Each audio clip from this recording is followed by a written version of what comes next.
So here, it's number on my outline, it's number 3.3, turbulent diffusion. So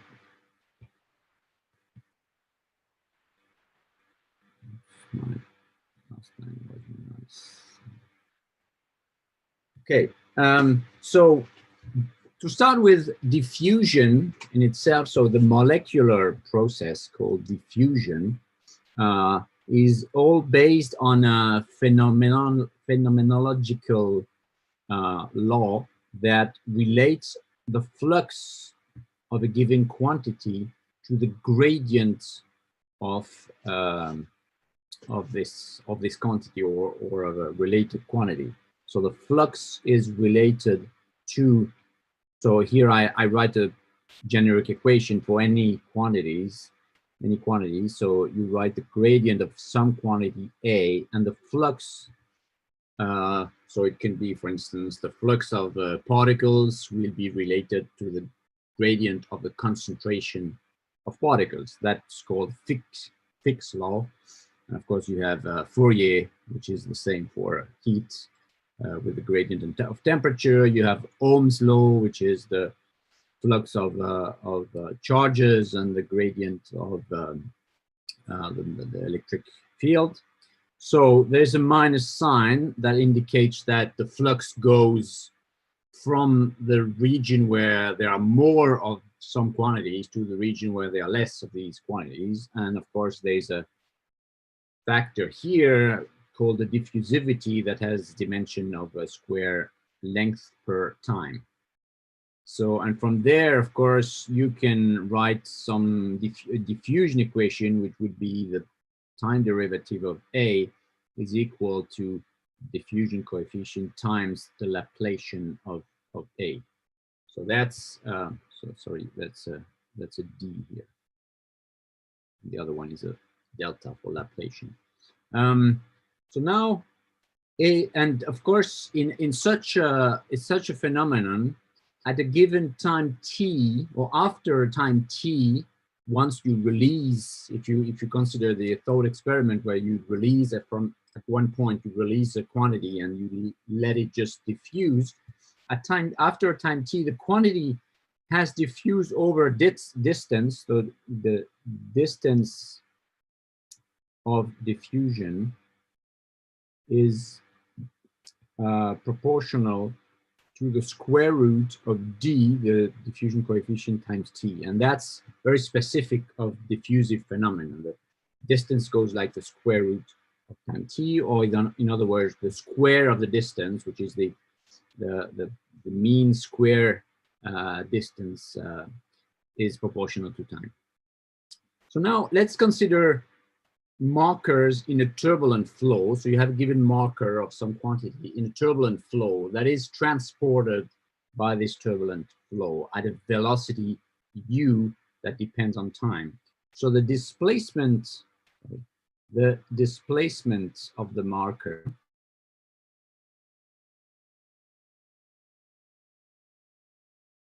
will be defined as a vector x that depends on time. And this vector x will be simply defined as the integral between 0 and t of u of t prime dt prime. So that's a very simple definition. Now, of course, if the motion is kind of homogeneous, there's no or isotropic. I mean, if so, it moves like that, and so the average of x will be 0 because again it moves in every direction with the same probability, and so the average displacement, so x average, will be 0. But what you get more interested in is the square of x. The square of x as a function of t, and you take the average of that. That, of course, is not 0 because it's a positive quantity, and that gives you actually an idea of how much the flow has moved your quantity. And so you can define that using this equation here by writing that it's the integral. So it's because it's the square of x, you have to square this quantity. So you have two integrals now, one from 0 to t of dt1, and the other one with the same time, because we are considering only one time here, of, and then here you will have u of t1, scalar u of t2, and of course you take the average of that, dt2. So that will be the definition of your squared mean displacement through, again, displacement of this marker through the turbulent velocity field. And so you can actually replace, oops, sorry, this happened sometime. You can replace this quantity here by defining the correlation, because you have a velocity here, you have a velocity at time t1 and a velocity at time t2. And so you can write the correlation of velocities as a certain function r of t2 times minus t1, and this will be defined as the scalar product of u of t1, u of t2 averaged, and you divide, sorry, I did erase, okay, sometimes my pencil becomes an eraser for some reason. So 2 here, and you divide that by URMS square, by the square of URMS, which is, in other words, it's actually u of t1 scalar u of t1. You assume that your flow is steady so that the RMS value doesn't depend on time. So the scalar product u of t1, sorry, I made a mistake. This is t1 here. Let me write this again, t1. So the scalar product u of t1 is the same as u of t2, or at any time. And this is just the RMS value. So here, this thing here is URMS squared. So you can replace the scalar product, this one here, in this equation, and you will get that, again, this quantity here will be, so this stays the same, this stays the same too, and here you will have R, and I will call tau the difference t2 minus t1, so it's R of tau times dt2. And I can make a quick change of, or a translation in time for the second integral. I can write it, so this one doesn't change. And the other one, I can, if I translate everything in time back by a quantity t1, so it means here instead of 0, I have minus t1. Here I have t minus t1. R of tau doesn't change. And this is d of t2 minus t1, which actually is tau. So almost done.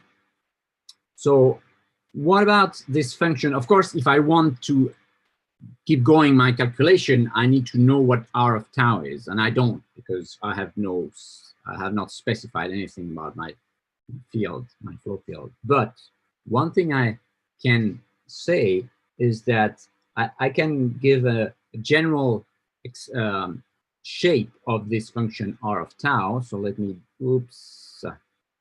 draw something here. So R of tau, of course, has a, so this is tau, and this is R of tau. So when tau equals 0, means I'm looking at the correlation of a quantity with itself. So this is 1, of course, because it's normalized. So it would be u of t1 divided by u of t1. So you have 1 here. And obviously, it's the maximum value you can get. So it has to go down here. And of course, if you go to negative, it has to be symmetric. You expect R of tau to be equals to R of minus tau, because it's symmetric when you go back and forth.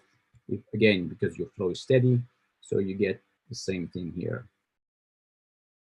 So this means that there is a given time that you could call the correlation time, which is somewhere, I draw it just like that, correlation time, after which there's not so much correlation between the velocities.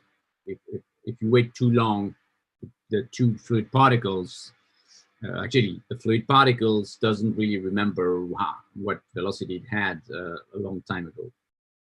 And you can actually define, one way of defining this correlation time is simply saying, well, I will define it as the integral of this, because this integral it's homogeneous to a time, and it converges because this here goes to 0.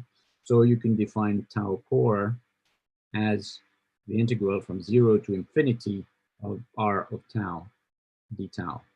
And if you do that, then I'm almost done. You can replace, so one more thing you can do in this equation here, this expression, is that you can actually extend the limits of your integral, because again, R goes to 0 when you go far away from the middle here. So you could actually extend this to minus infinity and extend this to plus infinity without much change in the expression of your result. So you could write that after all that, this quantity we're interested in is, again, this doesn't change, dt1, and then this one goes from minus infinity to plus infinity of R of tau d tau.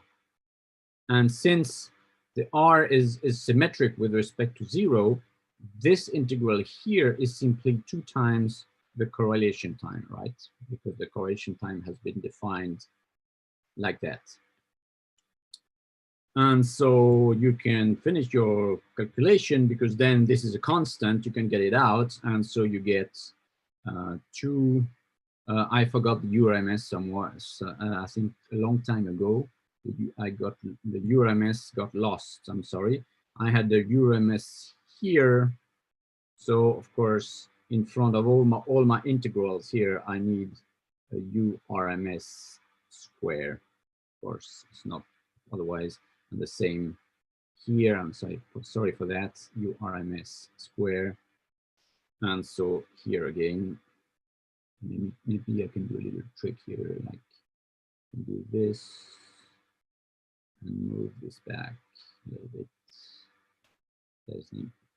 and then put my URMS square. I'm sorry for that. So here you have 2 URMS square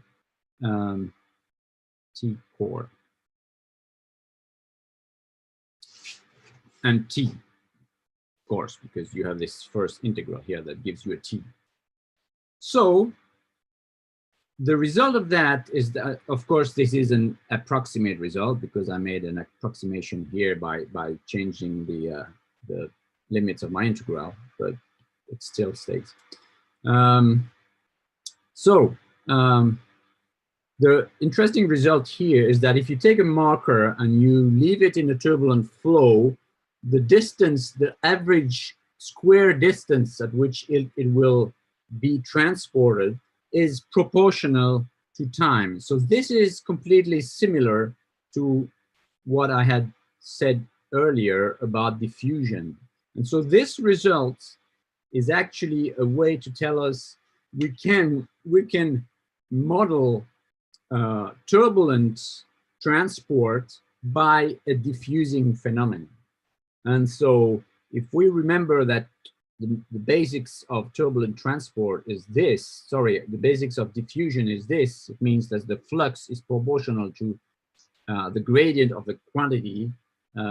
Well, we can write equations a bit in a similar way. We remember that these quantities that were of much interest, sorry, I changed my way of defining the average. Sorry, it's U prime W prime bar. So, and rho prime W prime bar. When we derived the equations yesterday, we said these quantities are the ones of interest because they actually tell us how much what is the influence of the turbulent flow field on the mean flow. And this is, of course, inherent to the turbulence, that there is a correlation, or there is an interplay between the two. And that's because of the nonlinearity in the equations.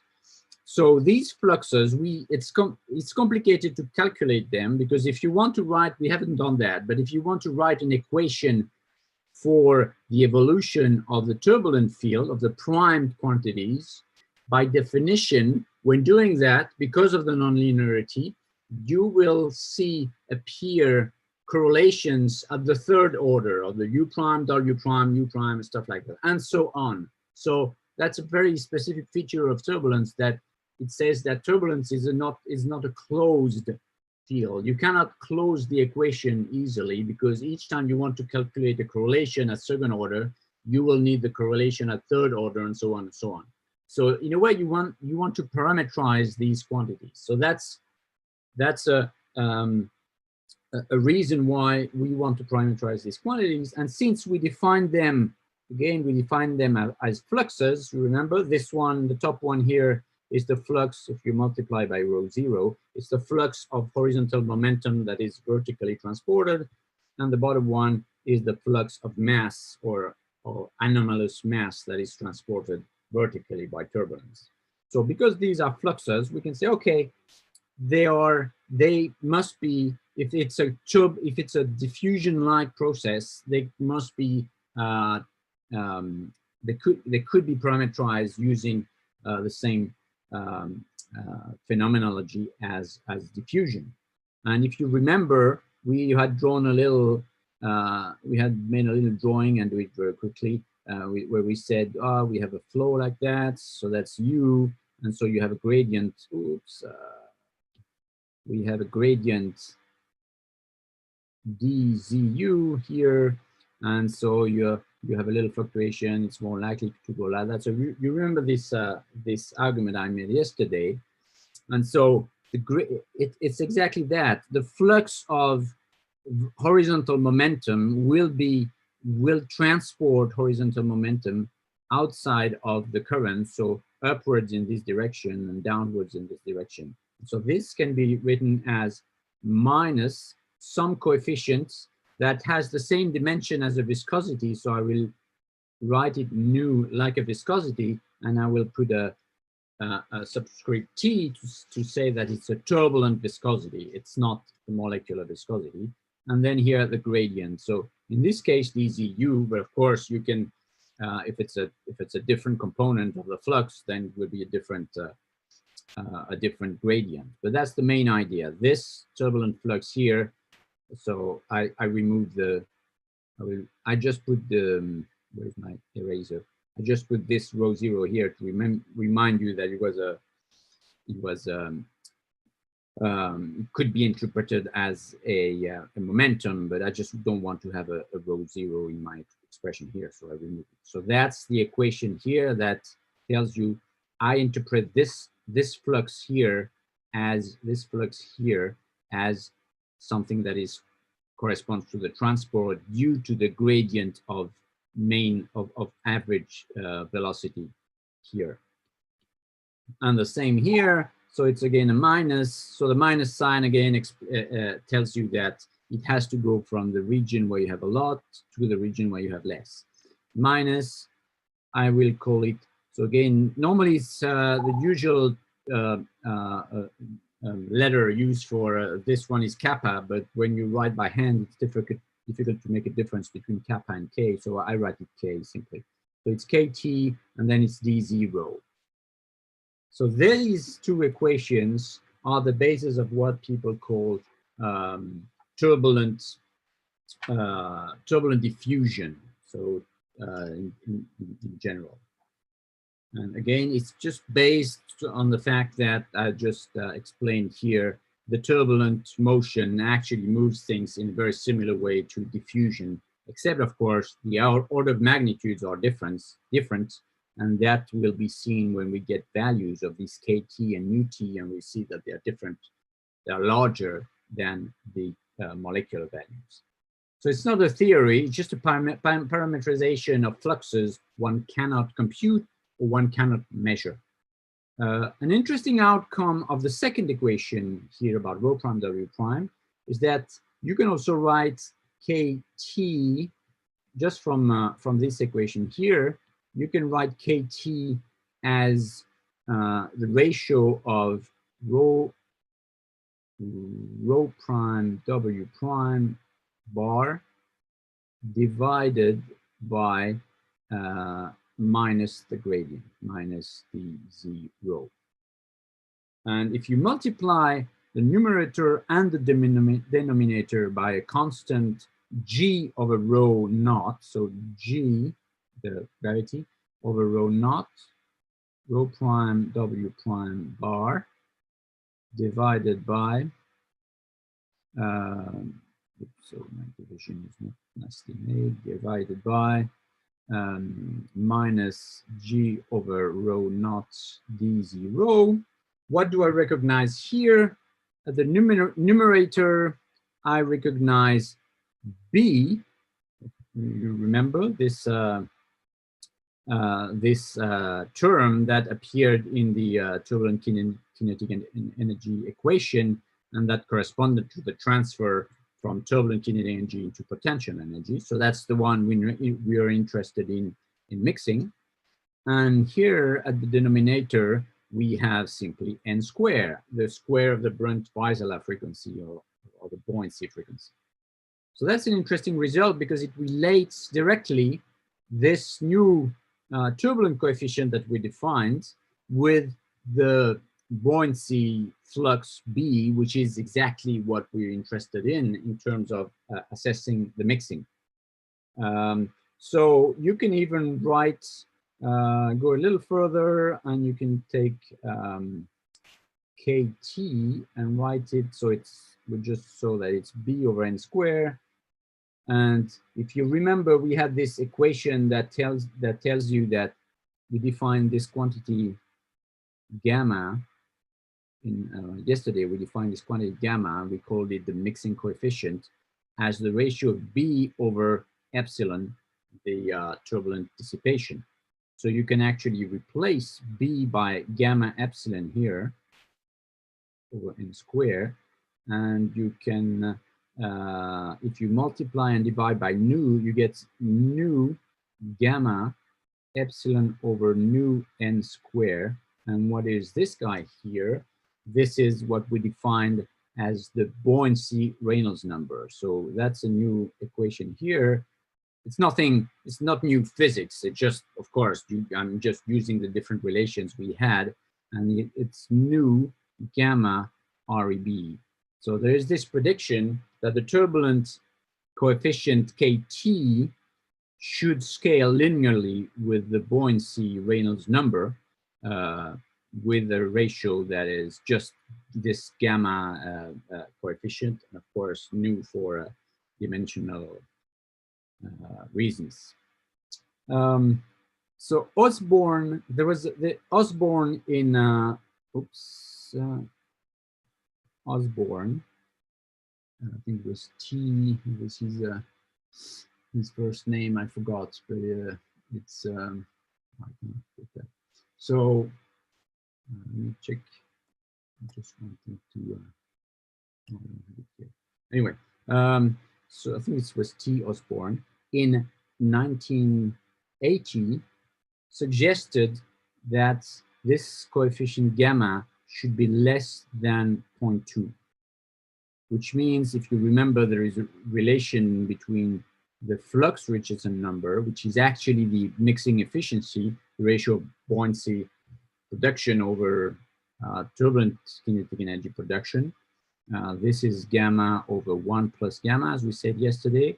So if gamma is less than 0.2, that means that this quantity here should be less than 0.16666, or let's say 117. And this is interesting. So that was a postulate from him, but it was a postulate based on in situ measurements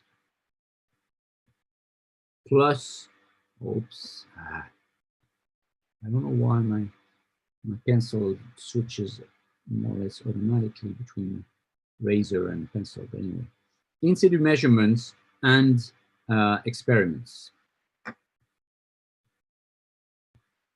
But it's a postulate that makes sense in the sense, so it tells you that you can't have more than 17% efficiency when you try to mix things by agitating the fluid. And actually it makes sense because if you take a particle of fluid, let's say it's a heavy particle of fluid, you want to bring it up. So if you bring it up, you are mixing because you're bringing it in an environment where it's more turbulent.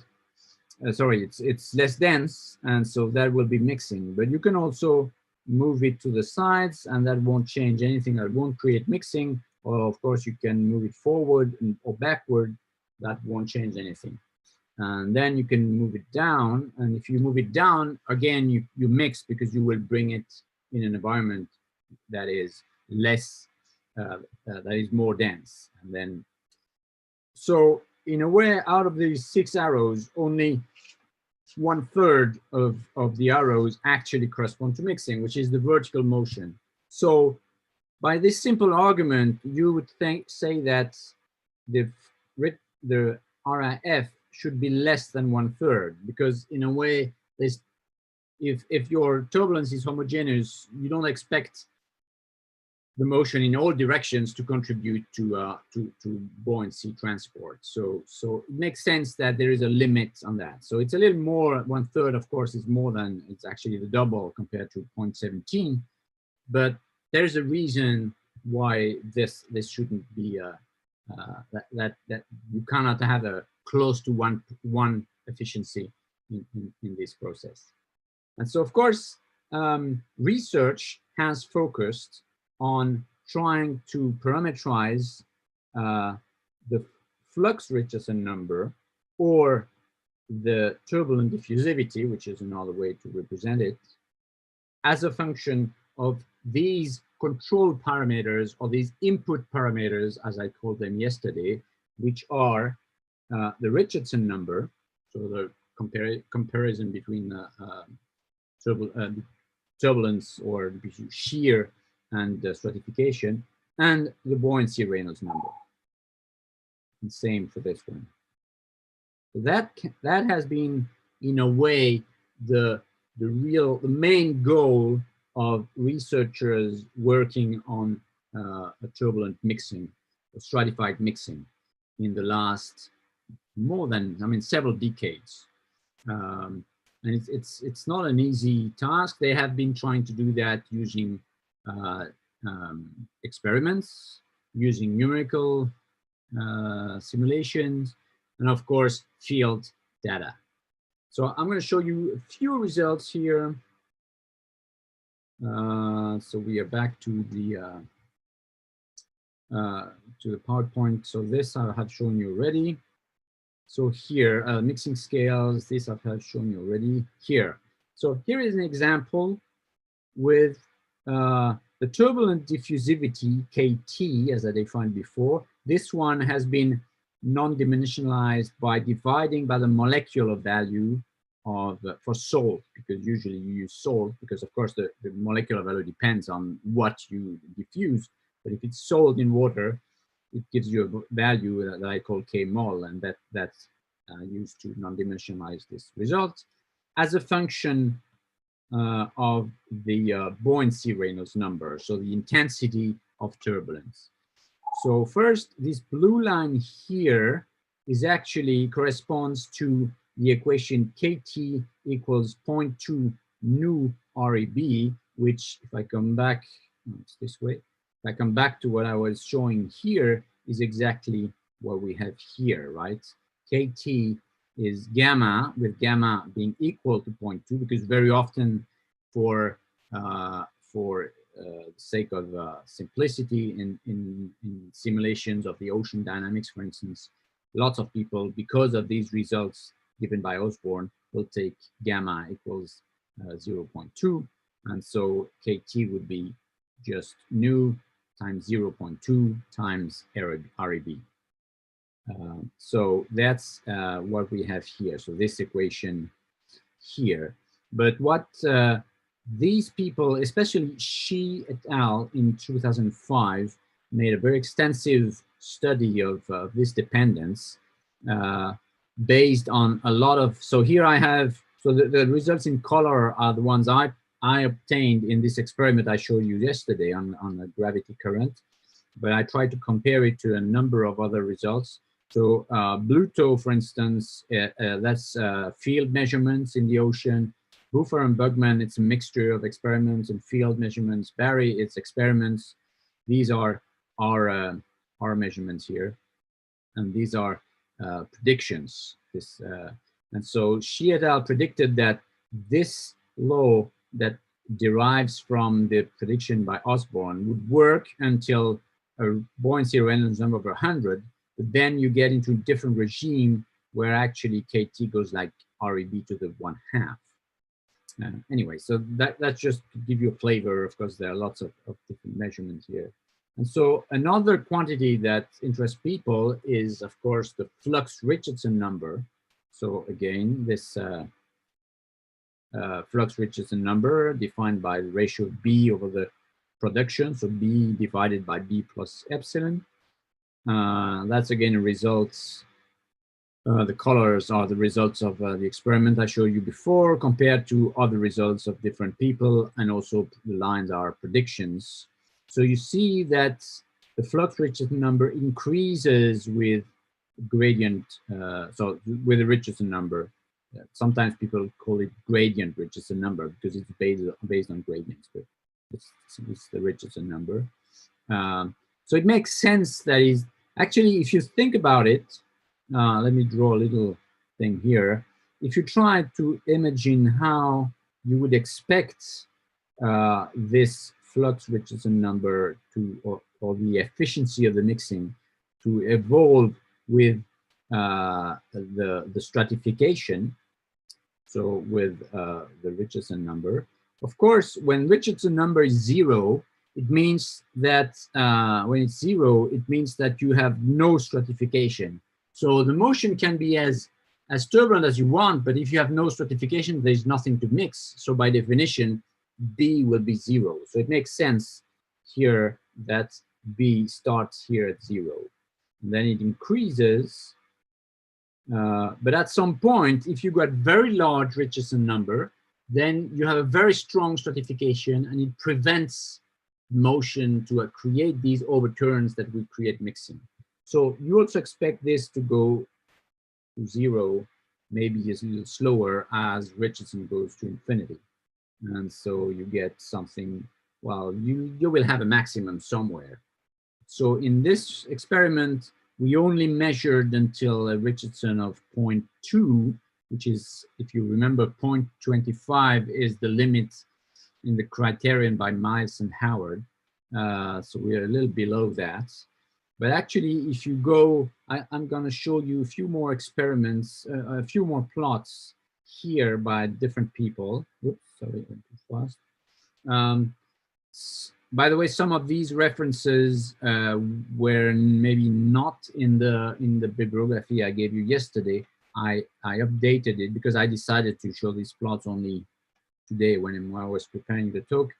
So I will put on the share folder an updated version of the bibliography. I will do that after the class. I haven't done it, had time to do it. So the interesting one, of course, is this one. Be careful because they use a different. Oops, they use the different definition of for the intensity of turbulence, and it's the Froude number, which is one of the square root of the Richardson number. So it means that the large stratification is close to 0 and no stratification when you go to infinity. But anyway, you get, so our measurements, the measurements from the previous plot here goes between 0 and 0.2. So if you take the ratio, the inverse of that, it's between 0 and 5. And if you take the square root, it's between 0 and, between infinity and 5. And if you take the square root, it's between infinity and 2. So actually, oops, sorry, I am really, if you, our measurements are in this region here. So they go up when you reduce the Froude number. So when you increase the Richardson number. So it's kind of corresponds to what we have. And they went further in going to larger Richardson number, smaller Froude number, and they actually find a maximum here. And here are other measurements from Linden and from Fernando, where again, you see that here you seem to have a maximum here and here too. So here, interestingly, the maximum is very low. It's at 0.1, while the maximum here is rather around 1. So there is still a debate on exactly the shape of this curve. And of course, the shape of this curve is crucial. I mean, understanding the proper shape of this curve in the ocean is crucial to being able to model the mixing in the ocean. A few words now, I'm going back to the pad here, a few words about a global estimate. Until now, I've shown you local estimates. These quantities here are FKT, are local estimates. But if you remember, I told you about the difficulty of separating reversible stirring and irreversible mixing in the expression of rho prime, of rho prime W prime. I told you can take a particle, bring it up, and then two things can happen. It can go back down reversibly, then you haven't done any mixing, but still it will be taken into account in the rho prime W prime as bringing the particle up, or the particle can actually diffuse up to the point where it diffuses molecularly, and then it stays there because it gets to the same density. Because of molecular diffusion, it gets to the same density as the surrounding particles, and that would be real mixing. So Winters, the researcher, not the season, Craig Winters in '95. Sorry, my writing is terrible here. Let me try to do something better. Craig Winters in '95 suggested a more global approach, which would in a way be close to this, what I told you about the Thorpe length. He said, we can compute the potential energy of the fluid, so PE, by integrating over the volume the quantity G, Z, D, dV, or the whole volume. Or actually, you can do this for each column of fluid. You can just integrate G, Z, dZ, and then you average that. So of course, but if the fluid is in motion when you do that, of course, then you can have somewhere a distribution of density, a profile of density that does something like this, as I showed you yesterday when I talked about the Thorpe length.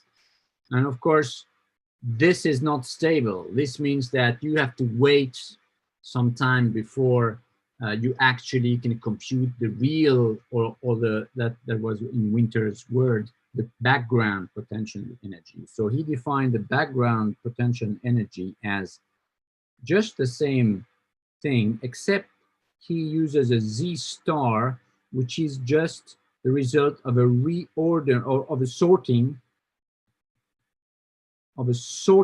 of Z. So that's just the same sorting that I was doing yesterday, or I was telling you about yesterday when trying to compute the Thorpe length.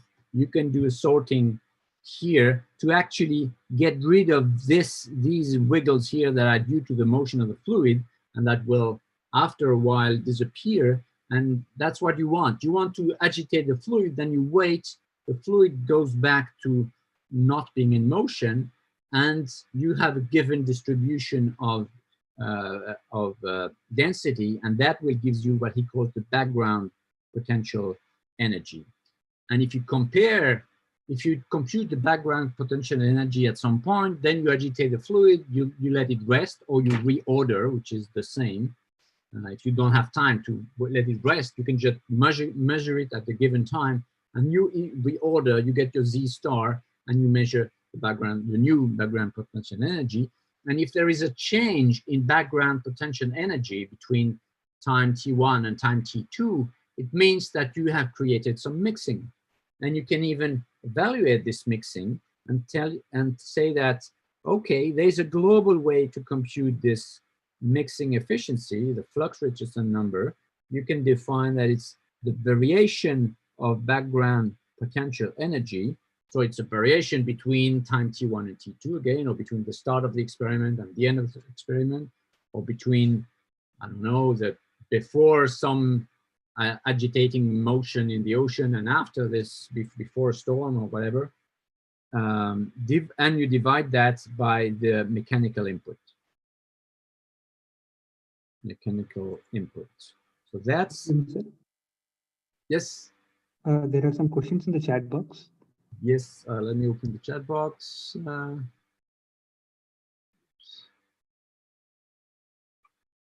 Here.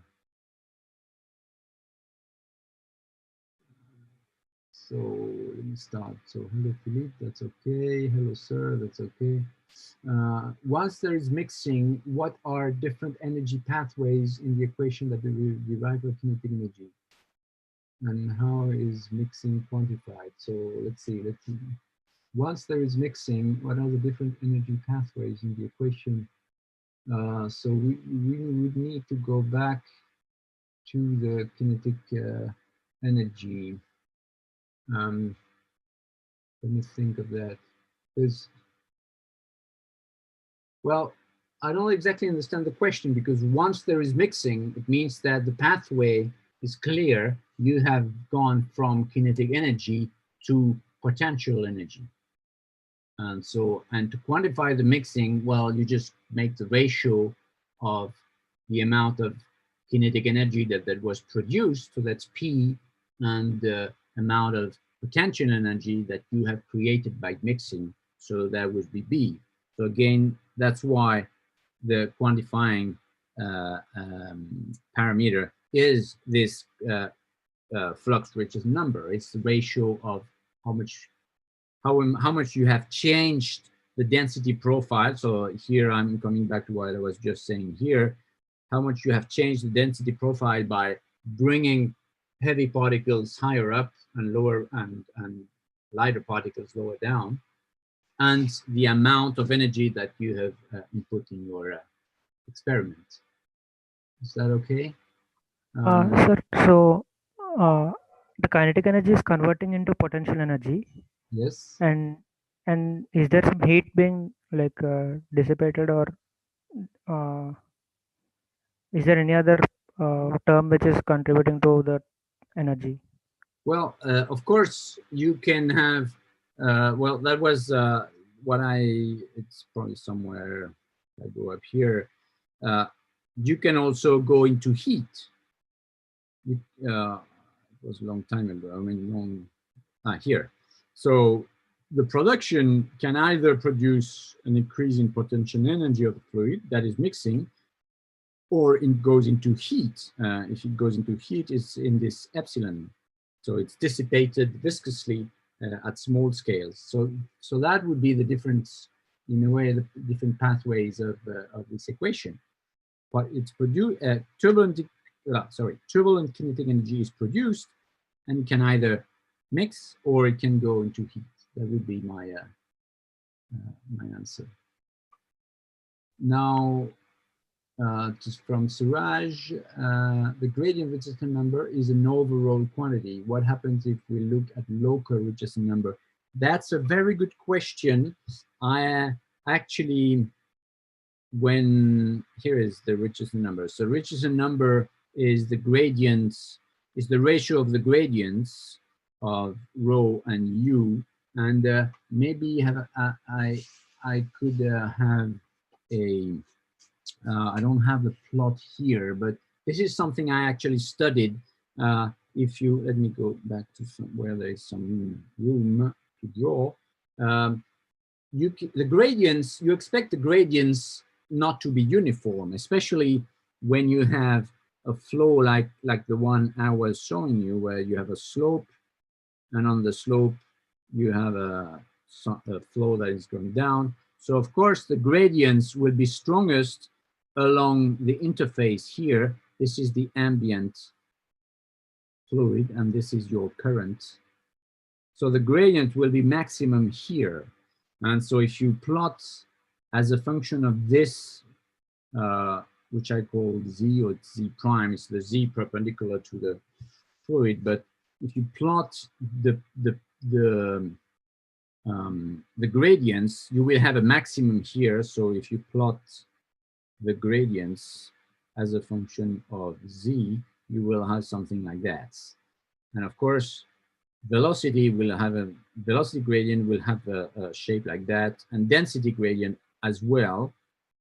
But you could have density gradient that is actually what you observe is, in some cases, the density gradient and the velocity gradient are not as peaked one compared to the other. And so when you make the ratio of the two, which gives you the Richardson number, you actually get something that looks like this, actually, because you make the ratio of two curves that are peaked, but they're not peaked in the same way. So yes, there is a dependence. If you compute a local Richardson number, there is a dependence on vertical coordinates, and that of course complicates the matter. If I don't want to go more into these details, we discussed that in one of the papers that I think it's the one. Let me show you. It's here. If I go back in the JFM of 2017, this one here. So in this paper here that you have in the reference, we discuss in more details this issue of the Richardson number being not uniform. So now Raja found a mistake. Oh, by the way, Raja, I corrected. So on the new slides that I put on the shared folder, so there are some additional slides, the one that I will be using today, and I did correct the mistake that you spotted yesterday. So you say there's a row before a volume integral. That may be possible. So it's here. Oh yes, sorry. I wrote G twice. This is rho, and this here rho. G is outside of the volume because it's constant. Of course, rho is not a constant, so it's inside the volume integral. Thanks. So going back to, oh no, one more question. There could be negative Richardson too locally. Yes, there could be negative Richardson. It's kind of weird, but of course, if the gradient is not the usual gradient, then you could have a negative Richardson as well. But it's kind of an odd situation. Usually, it's positive. So going back to this issue, so here is a, let me go back here. So here is a drawing to explain a little bit what Craig Winters was suggesting. So, but maybe, you know what, maybe I'll go quickly through that, but I don't want to spend too much time because otherwise I'm not sure we'll finish. But he's saying you have initially a certain profile, and he agitates the fluid, in this case with a Kelvin-Helmholtz type instability, and you get a new profile, and these here represent the PDF of the density distribution. So here you have lots of particles that have the low density, so they're here in the PDF, and lots of particles that have the high density, so they're here in the PDF, and not so many particles that have the intermediate density. Now, after mixing, you have a little more particles that have the intermediate density because, again, they have been mixing here.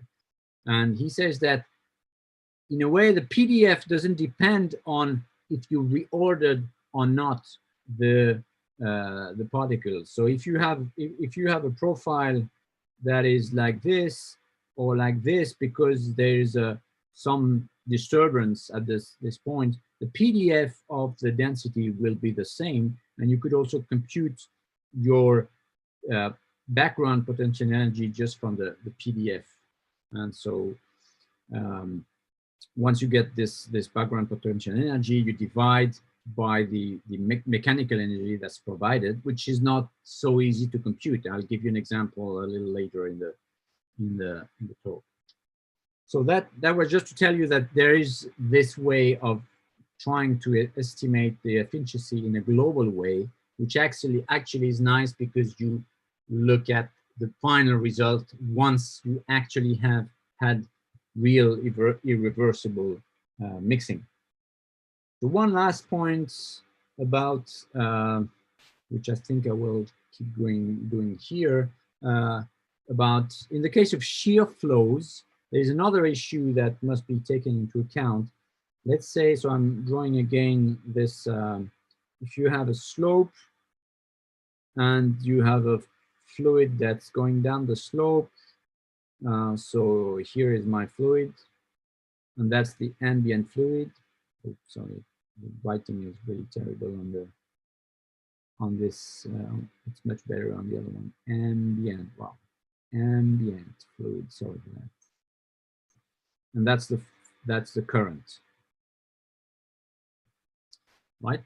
So one thing is that because there is mixing here at the interface between the ambient fluid and the current, the current will actually entrain some of the ambient fluid into it, so that its volume will increase. And that's why I made this little sketch increasing the distance here between the interface and the bottom plate compared to here. So this means that, and that's a very important thing, entrainment is another quantity, and you can define it simply as the ratio of the vertical perpendicular to the flow velocity, so these arrows here would be W, compared to U, which is the velocity of the current itself. So that's a non-dimensional number that is called the entrainment coefficient. And of course, if you integrate over the whole length of the current, you get somehow an idea of how much volume of the ambient fluid has been entrained in the current. And of course, this entrainment results also in a dissolution, is it dissolution? No, in a reduction of the density difference. Dilution is the word. A dilution of the current in the fluid, and this, of course, has an important effect on your current, because if it gets less and less dense, maybe at some point it will stop, because it will reach a point where it has the same density as the surrounding. So that's another quantity that people are interested in studying mixing. And so here is an example of a measurement. Again, it's a compilation of measurements from different groups. Again, the ones in color correspond to the experiment I showed you before that I did in Los Alamos. But you have a number of different experiments here, and also some measurements in situ. When it's a ferroblanc channel, Denmark Strait, Mediterranean, Lake Ogarawa, these are, of course, field measurements. And as expected, the entrainment goes to 0. So here again, it's as a function of the fluid number, and it goes to 0 when you reduce the fluid number. So when you increase the stratification, you have, if it's too stratified, then you have no more entrainment. You have too much difference between the current and its ambient fluid, and they don't mix anymore. They don't mix so much. And there was actually a parametrization that was done already at the end of the 50s by Turner in 59. he said that the entrainment as a function of the Richardson number could be parameterized at 0.08 minus 0.1 Richardson divided by 1 plus 5 Richardson. So it seems very, so of course there's no real physics behind that. He just did some measurements and tried to fit a curve to that. What is interesting is that in this expression, it goes to 0. So E goes to 0 as Richardson goes towards 0.8, right? Because 0.8 times 0.1 is 0.08, so it gives you 0. So this means that somewhere here, and this magenta curve here, this one is actually the Ellison and Turner. Sometimes, I mean, Ellison also contributed, so it's called usually the Ellison and Turner parameterization. And so you see it goes to 0 below, because for Richardson equals to 0.8, which means Freud equals to 1.2, which is what you have here. So that was the last point about generalities about mixing and how to measure the mixing. And so that brings me back to the ocean because, okay, in the first chapter, I told you some very general ideas about why we need mixing in the ocean. But now that we have the tools to actually get interested in mixing, we can go back to the ocean and try to do some estimates. Sorry, I went too fast. I wanted to stay a little bit more on the keynote because right now we are going to study, to do a few things based on one single paper, which is a real seminal article that was published in 1966. So there was 1 year before I was born, and you know my age. And it's called Abyssal Recipes. I'll come back to this title later. It was by Walter Munk, who was an oceanographer at the Scripps Institute of Oceanography. Here is the abstract. You don't need to read it. You'll have plenty of time to read it.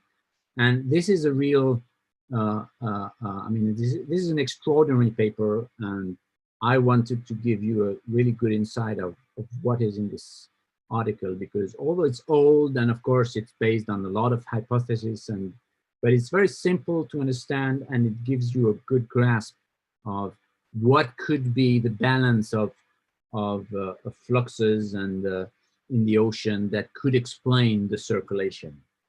So let's go back to the notebook because the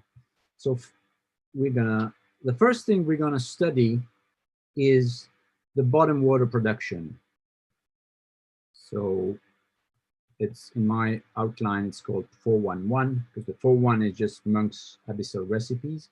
So bottom water production. So how do you produce bottom water production?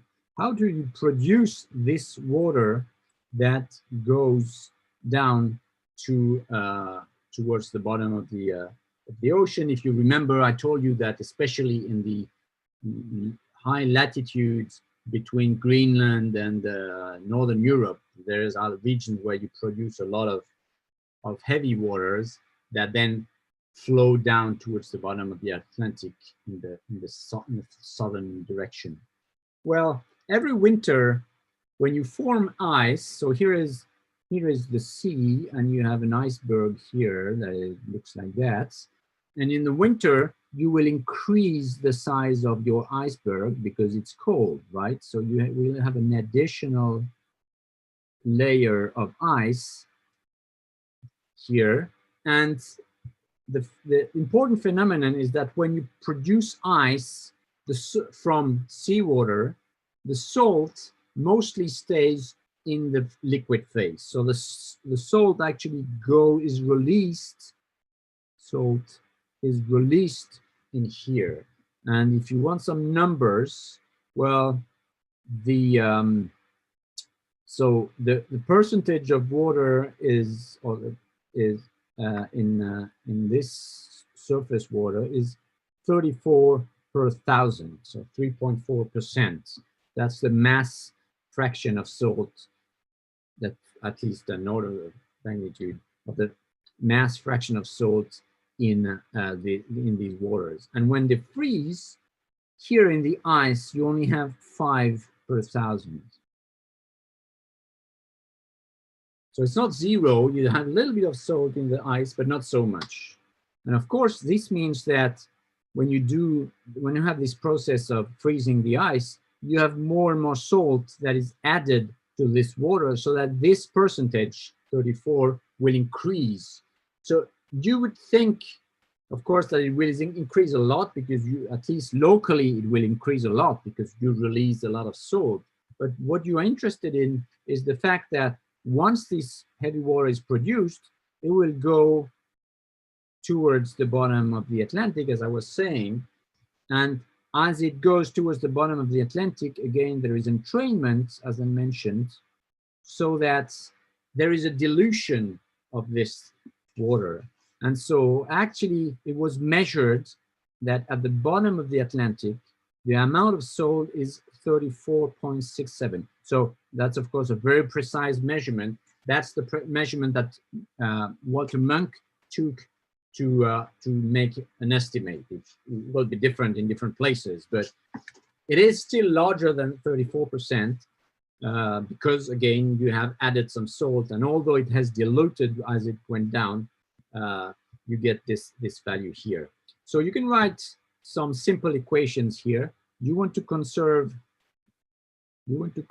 mass.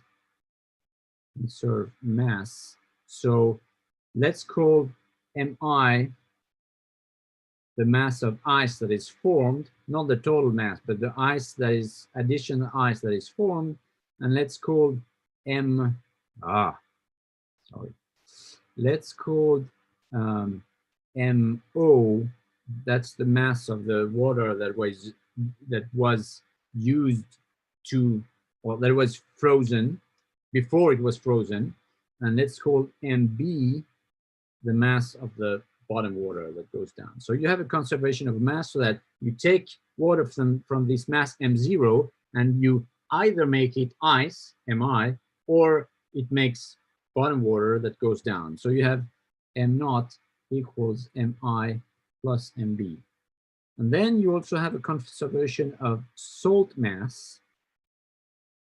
The salt doesn't disappear. So the amount of salt you had in the water before it was frozen is MOSO, where SO is this quantity here. This is SO. This is SI, the salinity of the ice, and this is SB, the salinity of the bottom water. So you have the amount of salt in the water before it was frozen is MOSO, and once it's frozen, some salt has gone into the ice, and the quantity is MISI, and the quantity of salt that has gone into the bottom water is MBSB. Okay, so with these two equations that are very simple, of course, you can derive a result, which will be that MB over MI is equals to SO minus SI divided by SB minus SO. That's just the result from these two equations here. And so we know the values of these three quantities, SO, SI, SB. So this ratio here, if you compute it, you get 43. And so that means that the amount of water that goes down is 43 times the amount of water that has been transformed into ice. And so now, how much water is transformed into ice? Well, Munk said it's about a meter. It's about 1 meter. So the height of this layer here each year, so it's 1 meter per year, over a surface so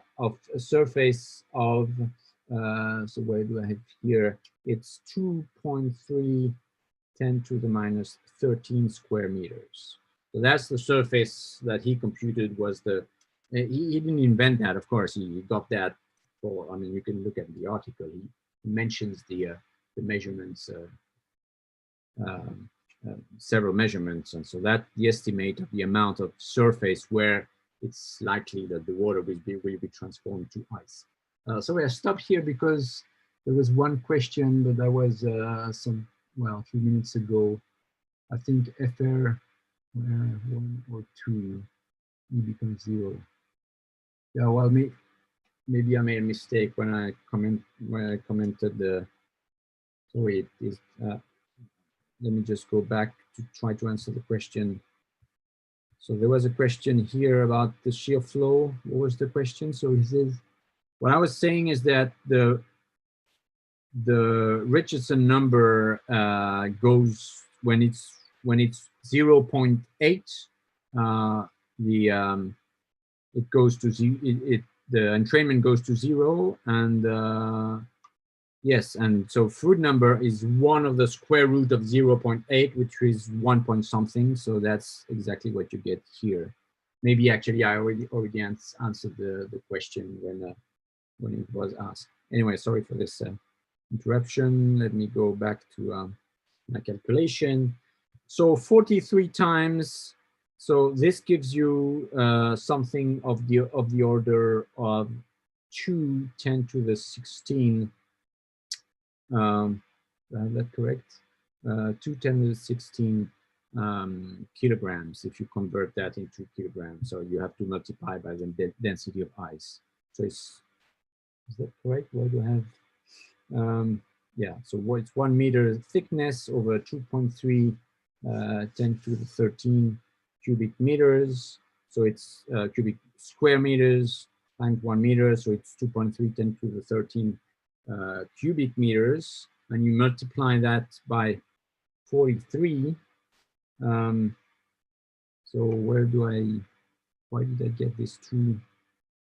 Maybe I wrote something wrong here. How do I get this? No, sorry, I haven't multiplied yet by 43. Sorry, that's the MI here. Okay, very right. That's the MI. This is the mass of ice that is formed. Of course, you have to multiply by the density of ice, but that's about it's close to 1 kilograms per, or 1,000 kilograms per cubic meters, a little less, for 900 something. But anyway, so you get a mass of ice, which is it's a 16 here. 16. Okay, so now you want, from there, you get, of course, from this equation here, you get that MB is equal to 9 10 to the 17 kilograms. So you just multiply MI by this factor 43 here, and you get 9 10 to the 17 kilograms per year. So that's the amount of bottom water that is formed because of the freezing of the ice every year, and that goes down to the bottom of the Atlantic, taking into account the entrainment. That's important because he used SB as the bottom density. That takes into account the entrainment, and he actually was aware of the existence of the entrainment, and that he took that into account. And so this you can say, okay, now this water is down, and as we said, it has to go back up. So he said, well, the surface of the Pacific, so he chose the Pacific because he had more measurement there. So the surface of the Pacific is, so the area, the area of the Pacific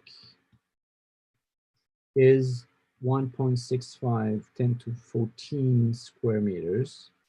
And he said, okay, I just have to take the volume. So here I have a mass of water, but I can of course convert it into volume, and it's the same, it's similar.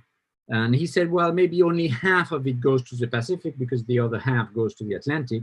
So he said, let's make the ratio of half of this mass here converted in volume. So that would be 4.5 10 to the minus 14 cubic meters, because you have 1,000 kilograms in a cubic meters. You divide by the area, 1.65, 10 to the 14 square meters, and you get a velocity here of 2.7 meters per year. This is per year, of course, because again, the amount here of ice that is formed is per year. So that's, it means this water that has come down has to go up at somehow. And why his hypothesis is that it goes up everywhere slowly because of the diffusive phenomenon. And so it goes up at a velocity of 2.7 meters per year. If you convert that in other units, that's about 1 centimeter per day, or that's about 1 or 10 to the minus 7 meters per second. Okay, so that's the first step. Now we have to, he said, we have to do a balance between diffusion and advection to explain how this water goes up. So that's his next, that's the next point here. I'm doing an advection diffusion balance for temperature and salinity. So that's a very, again, that's a very simple equation. Diffusion is, it's only vertical, so it's dz of, say, temperature, but you would write the same for salinity. Of course, in front you have your diffusion coefficient, but it's the kT because it's the turbulent diffusion coefficient minus the advection term, which will be W dzT, and this is just balanced, so it's equal to 0. And same for salinity, dz dzs minus W dzs. See, there's a question. Let me just finish what I was writing, and then I will answer the question. One very important point, you see that the velocity here and here are the same. That makes sense because, again, this velocity, you're bringing up together temperature or heat and salinity, so that makes sense. And the diffusion coefficients are the same. This is a little less obvious because, of course, the molecular coefficients are different. There's about a factor of 100 between temperature diffusion and, or heat diffusion actually, and salt diffusion.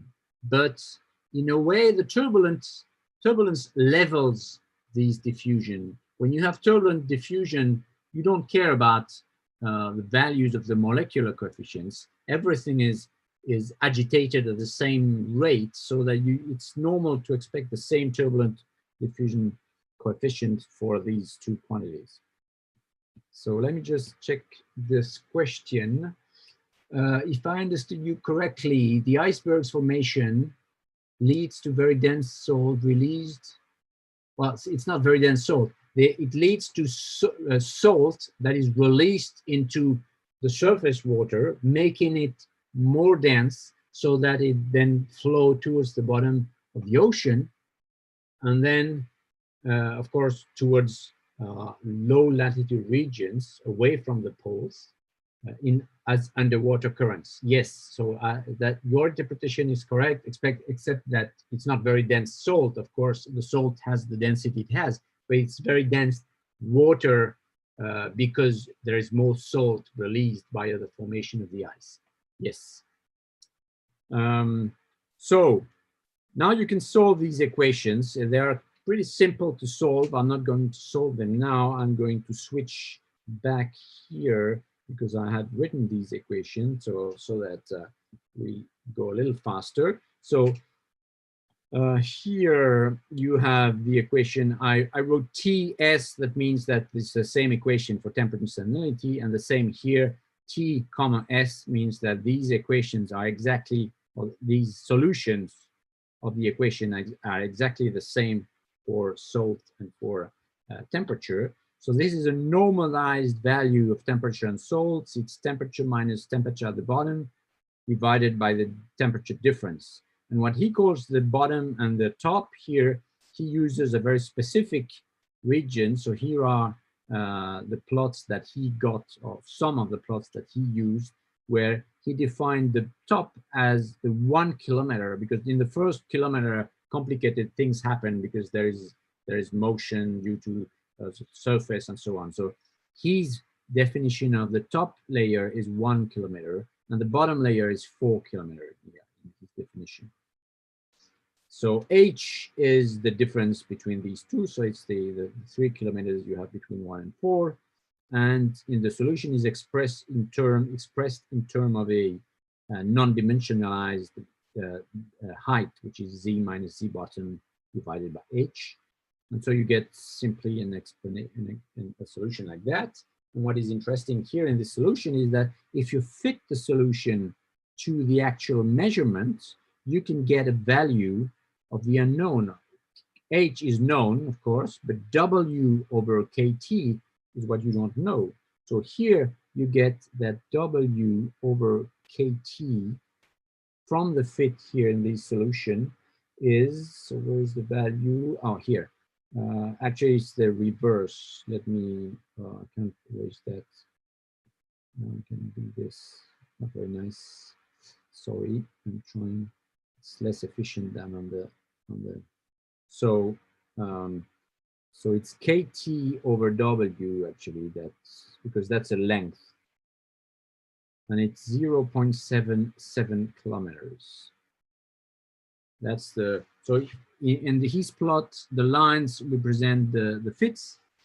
He did various fits, and he tried to see what was the best, and he got this 0.77 kilometers as a value here.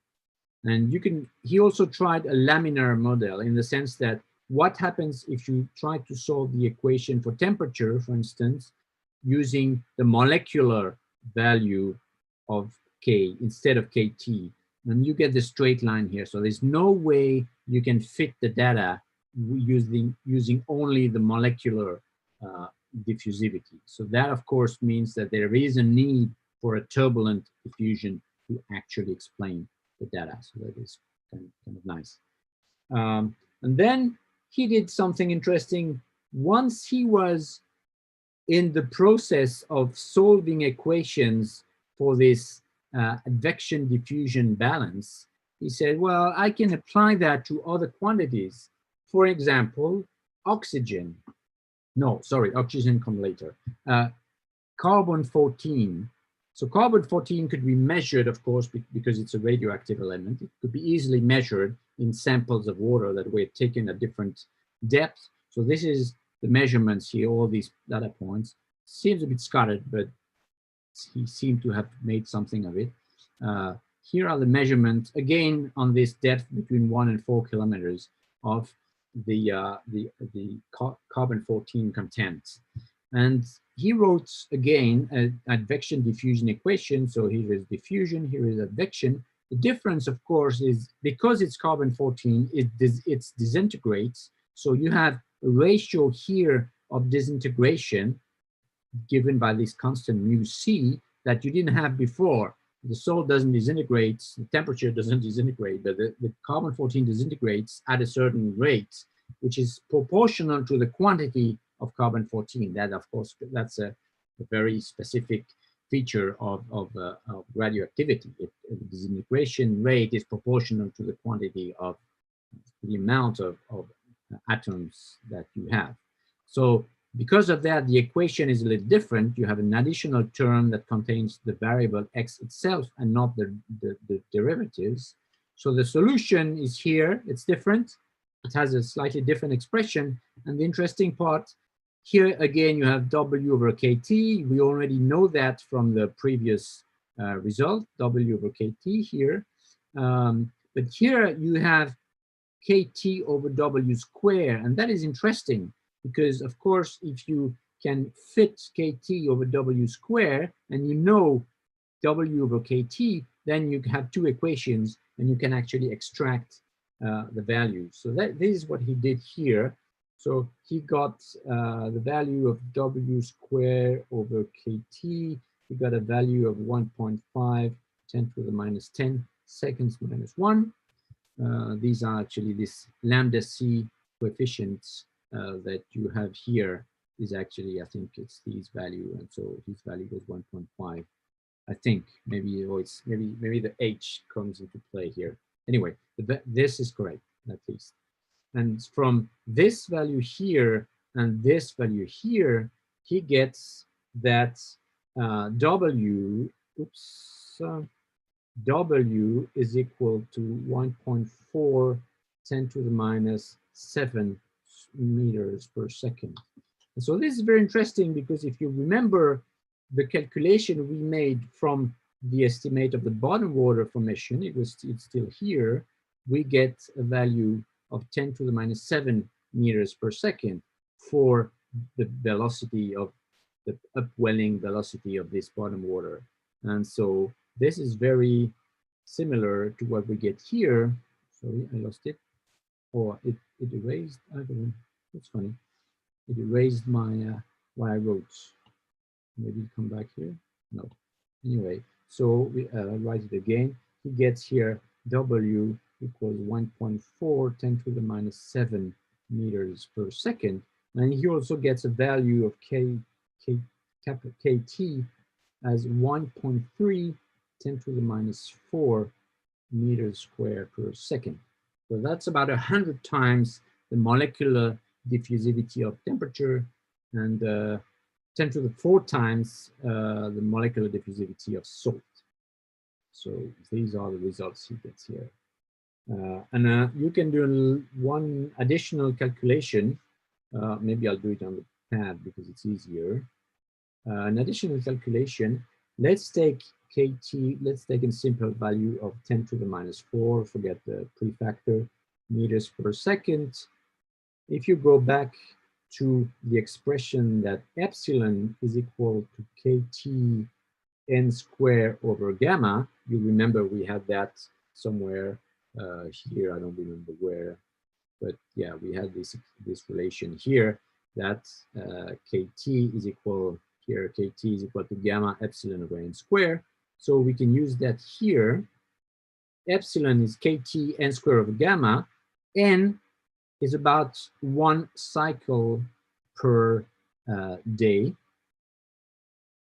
per hour, sorry, per hour. So that's an order of magnitude of the, depending of course, if you go back to here, when you look at the temperature, this curve here and this curve here, you make the derivative. You want it for the density, of course, but this gives you an order of magnitude of n, and it's about 1 cycle per hour, which converted in the proper unit is 2 pi, because 1 cycle is 2 pi over 3600 seconds.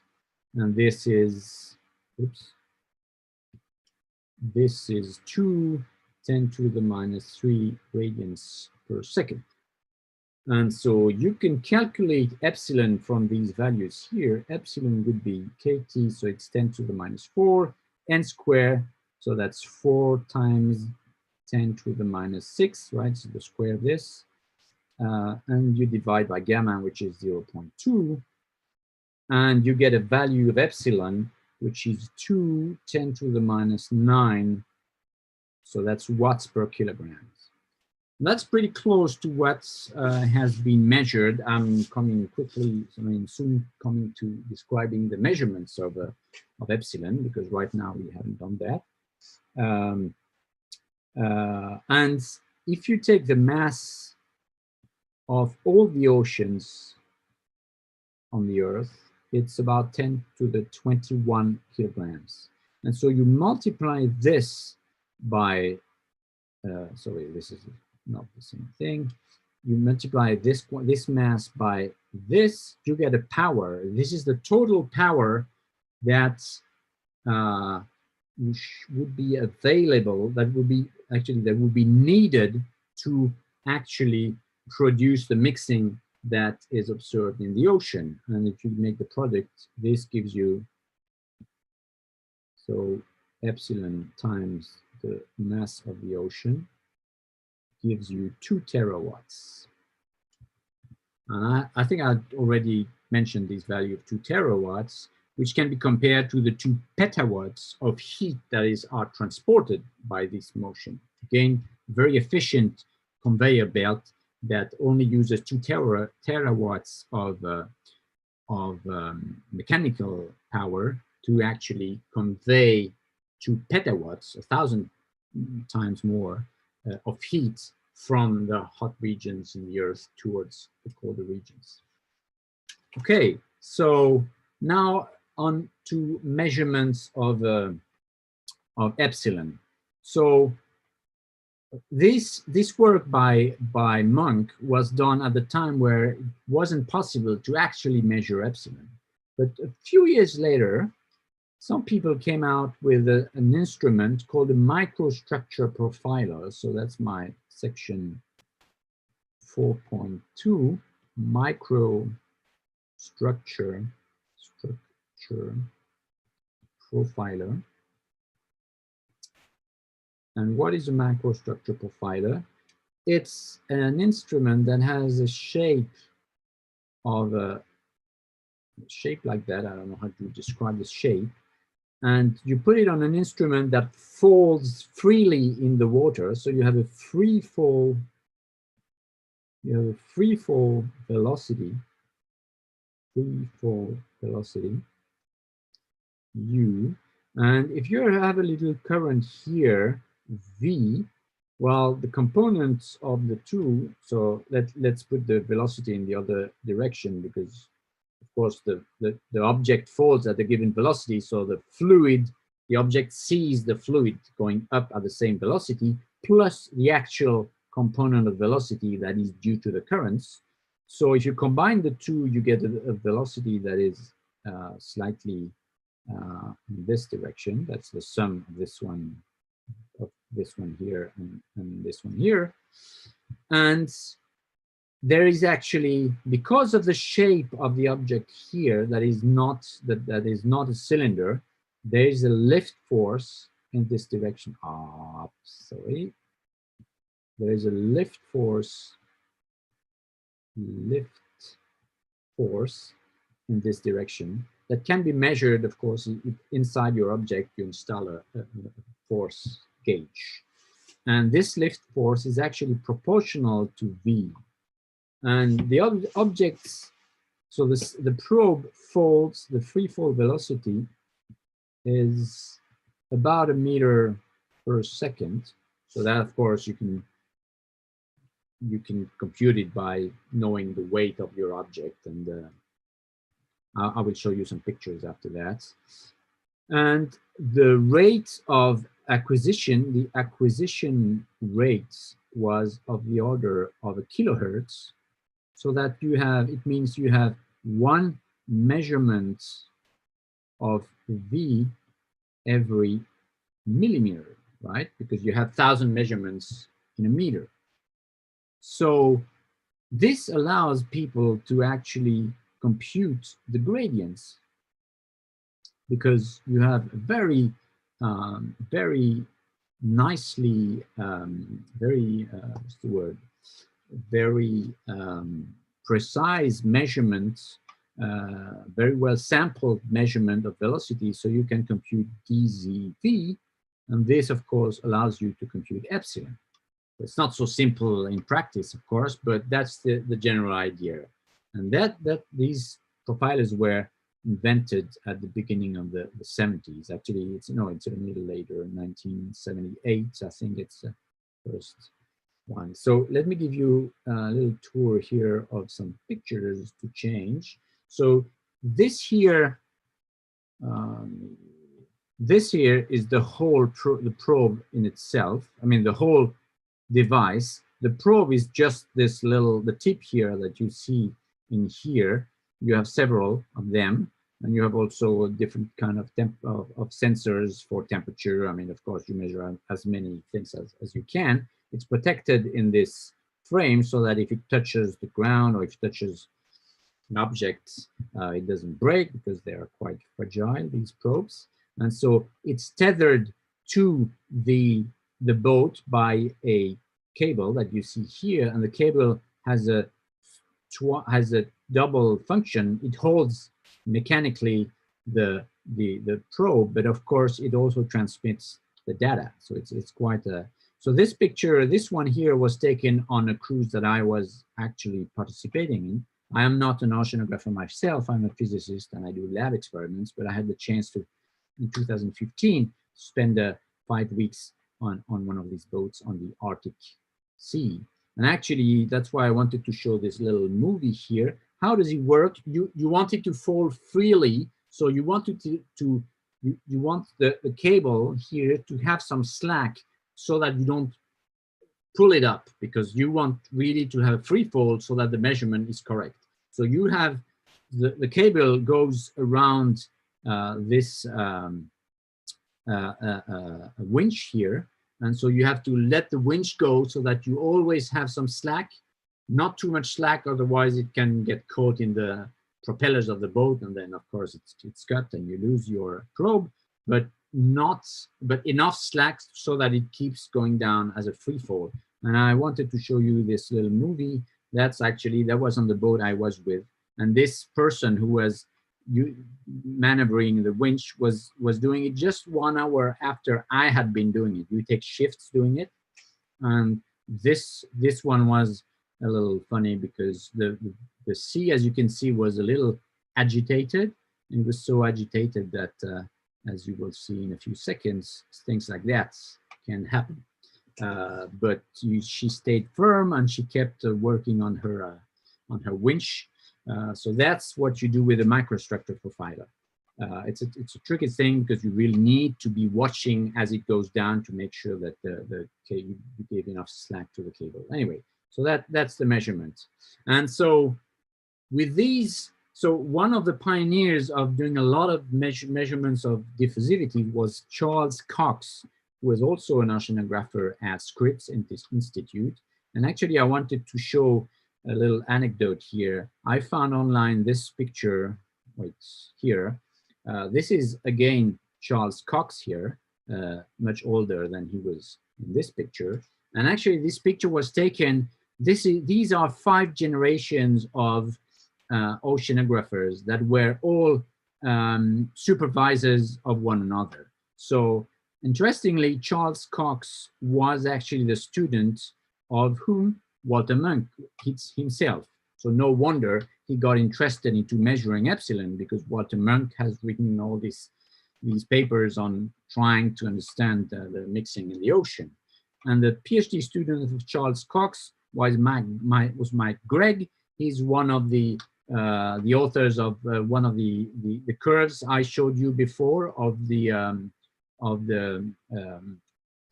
diffusivity as a function of the flux Richardson number as a function of Richardson number, and he was actually on the boat with me this day. And this is Jennifer McKinnon, who some of you may have heard of because she was a famous. She's now a very famous oceanographer.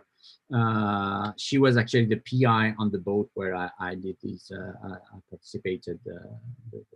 The previous slides that I showed you, and that's her PhD students. It also shows you that the women are starting to take an important part in science ocean studies, which were not the case more at the beginning of the 19th or 20th century.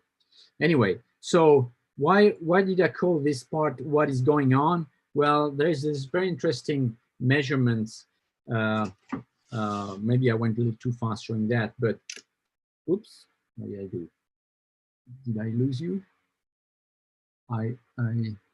You still see my screen?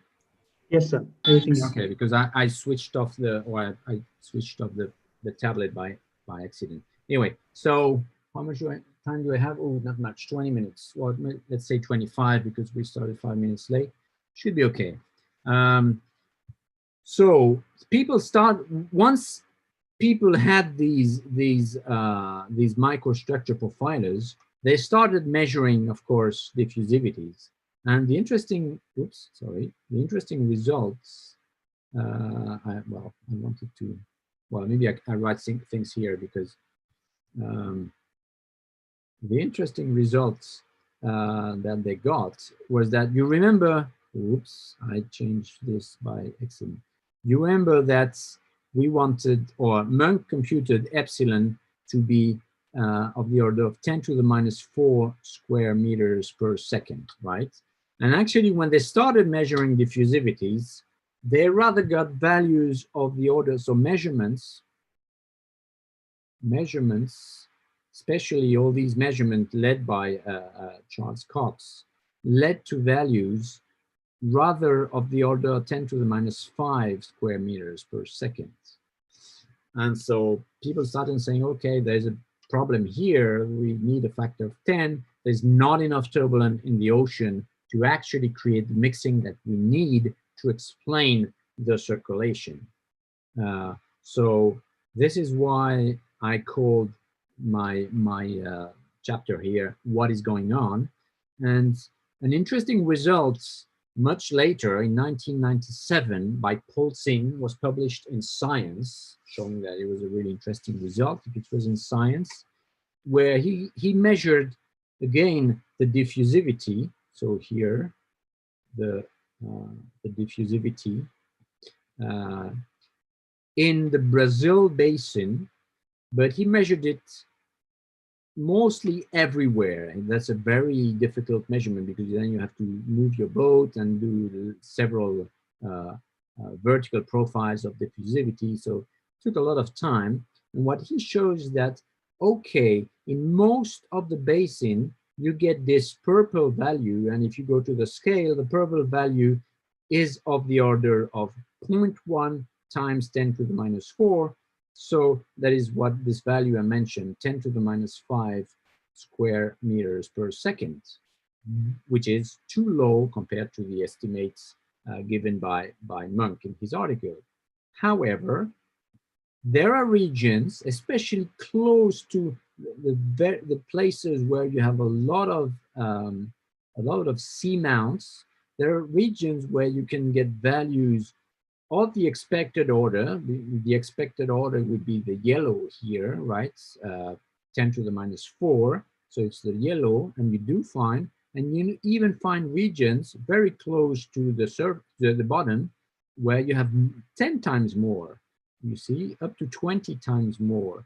So here in this region, here you get 20 times, or actually 2 times 10 to the minus, so let's see, no, it's 20 times 10 to the minus 4 meters squared per second. So there are regions, so maybe it means that this image of the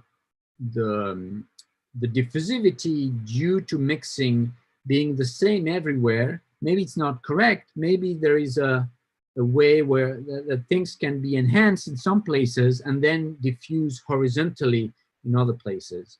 And that was actually, there was this paper, so Walter Munk, together with one of his colleagues, Carl Wunsch, rewrote a paper called Abyssal Recipes in '98, so there was 32 years after his first paper, where he proposed a more elaborate model taking into account unhomogeneities of KT, both vertical, as we see here, vertical inhomogeneities, but also horizontal.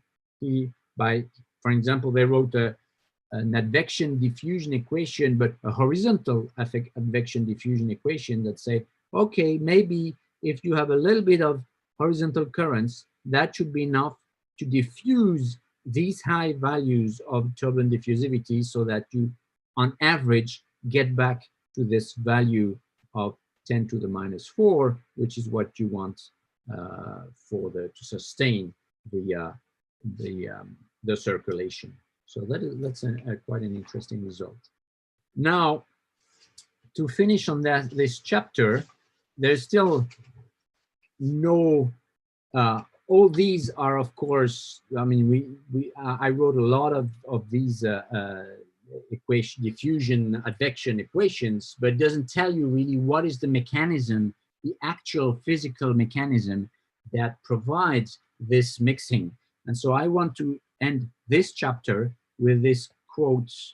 Let me see here. This this is actually the concluding sentence of the Monk paper, saying, until the processes giving rise to diffusion and advection are understood, the resulting differential equations governing the interior distribution, and of course, that was what he did in his paper. He solved these differential equations as we just saw, and their solutions must remain what they have been for so long, a set of recipes. And this is a very nice conclusion. First, it shows that the man had humility.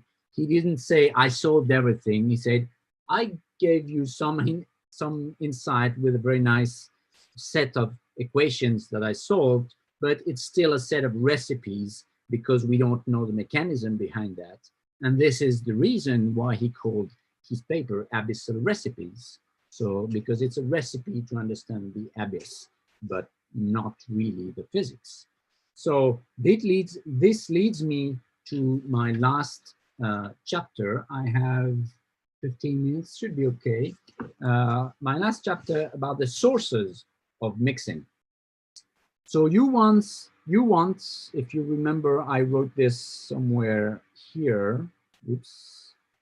You want, where is it? Here. You want 2 terawatts of power to set in motion this advection diffusion process that would explain how the water that goes down because of this formation of heavy water, the sea ice and so on, that you need these 2 terawatts to actually help these heavy waters come back up to the surface where they can be heated and complete the cycle. So you are looking for 2 terawatts of power. So what are the different sources? So I'm going from less likely to most likely. And my number 1, and that's maybe just for fun, but that was again in Monk 66 paper, it's wildlife. What do I mean by that? Wildlife. So again, this was in Monk 66 paper. He also did diffusion advection equation for the amount of oxygen in the ocean. So I think I have a plot for that here. Is it? No, it's not there. No, I didn't. Sorry, I didn't do it. Anyway, it doesn't matter. If you try to solve the equation for oxygen, again, you will have a dz. Sorry, that's bad. Do it again. You have a dZz of the concentration of oxygen, kappa T, of course, minus W dZ concentration of oxygen. So that's the same equation as before, but with a difference that here you want a term. So remember, for salt and temperature, we had 0 here. For carbon-14, we had something proportional to the concentration of carbon, because that's how it works with our radioactive elements. For oxygen, it's just a constant. And his argument for that saying oxygen gets consumed just as the carbon-14 gets consumed because it disintegrates. Oxygen gets consumed because you have wildlife in the ocean that consumes this oxygen, right, to eat. And his argument was this must be a constant independent of the quantity of oxygen.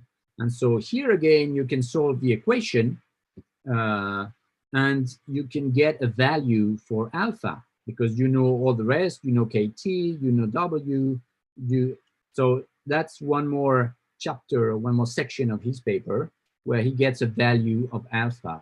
And the value he gets is, so alpha is 0.7 10 to the minus 10 milliliters of, milliliters of oxygen per kilograms. So it's a concentration of oxygen. So milliliters of oxygen per kilograms of water per second, because that's a rate of consumption of oxygen. And then he says, well, when you use oxygen to oxidize food, you produce about, you produce 20 joules per milliliter of oxygen. And so you multiply these two quantities, and you get the power of 14 10 to the minus 10 watts per kilograms. So it's not so far from the value of epsilon. If you remember, we had epsilon 2 10 to the minus 9 watts per kilograms.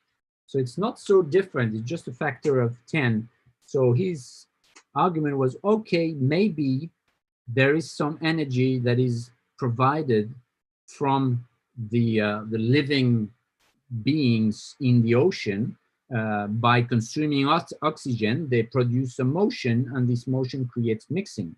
By what? Well, maybe swimming. Swimming can agitate the water.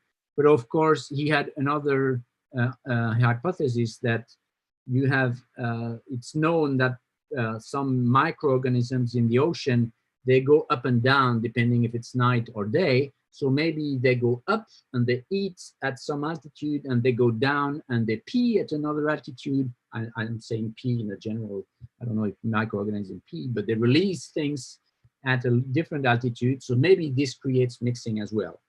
So I won't go further into that because, of course, I mean, we know that, I mean, people now have made better calculations, and you get too small values. Actually, he even makes an estimate based on some frequency of up and down motion of these organisms and how much of these organisms you have in a per liter of water. And he gets a KT, which is 10 to the minus 7 meters squared per second. So it's much too low compared to the 10 to the minus 4 that we need. But anyway, that was one first hypothesis. Second one, a little less fun, bottom boundary dissipation. Bottom boundary dissipation.